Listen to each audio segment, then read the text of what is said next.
Okay, well, I thought I would give this newest update in a little bit of a different way, mostly because I had a crazy, wonderful experience tonight that I thought would be easier to share in a video form.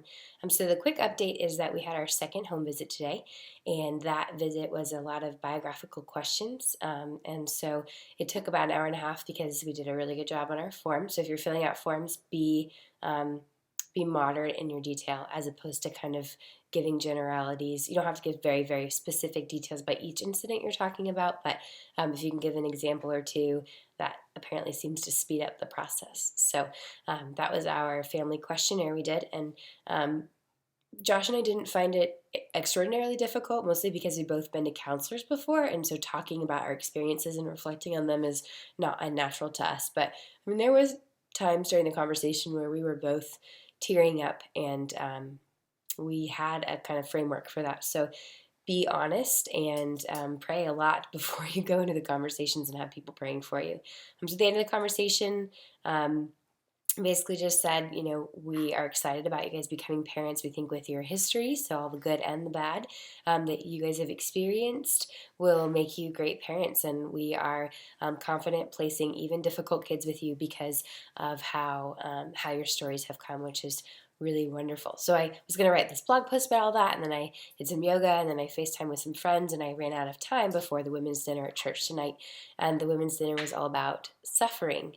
And it really was hard for me while I was sitting there listening because the idea of suffering is about to be very, very real in our lives. We're going to suffer in a way that neither of us have before.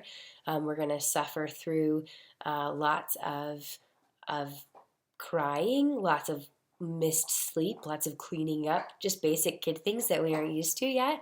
That's really going to change for us. But we're also going to suffer in the face of dealing with broken people and a broken system. And it's a little bit like standing in front of, if you knew all that could happen in The Lord of the Rings, standing on the very first day of the trip and being like, do I really want to do this?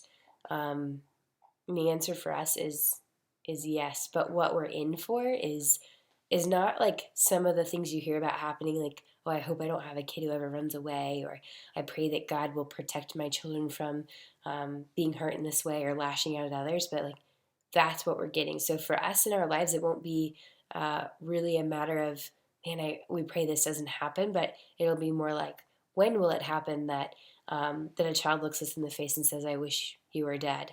I wish you never came. I wish you never got me. When will it happen that um, that we go a whole day and a night and have no idea how to comfort someone who is living in our home, who we want to love so much? And in the face of that, can we really look forward to being absolutely, completely flattened by that grief and that difficulty and the anger and the unjust treatment of people we love, and or even the returning of people in reconciliation where our hearts have grown attached? Can we really do that? Is it really worth it? And the message tonight was that God gives suffering, gives, hear me say gives, not necessarily just allows, but gives suffering so that his glory can be shown in our weakness. And so I am really inspired by the conversation tonight to say we're going to be as honest and open and vulnerable in this scenario that we can, because it's not, oh, Josh and Sabrina are so great and they can sign up and help these kids because they have wonderful hearts. It's Jesus suffered for us in ways that are unimaginable, and we can suffer with these families so that these kids will know him, these families will know him. So we are very aware of the suffering that might happen. What we are less aware of is the things that will get us from suffering moment to suffering moment that we can't be aware of because we don't have our own kids. So why do people keep having kids if they give you sleep deprivation and you want to like hide them in a closet sometimes because you don't know what to do with how crazy they are? Those moments we don't know yet. So we're excited about sharing those too. And we encourage you, if you're praying about this, to keep praying about it and see how God might use you to be a part of this system. Thanks for your prayers for us. We'll keep you posted. So I made the first video, and then I thought of two things I wanted to add to. One is that the next step for us will be to get our physicals, our TB tests, our drug panel, and fingerprinted on top of another like 15 pieces of paperwork. But our goal is to be done by February, end of February.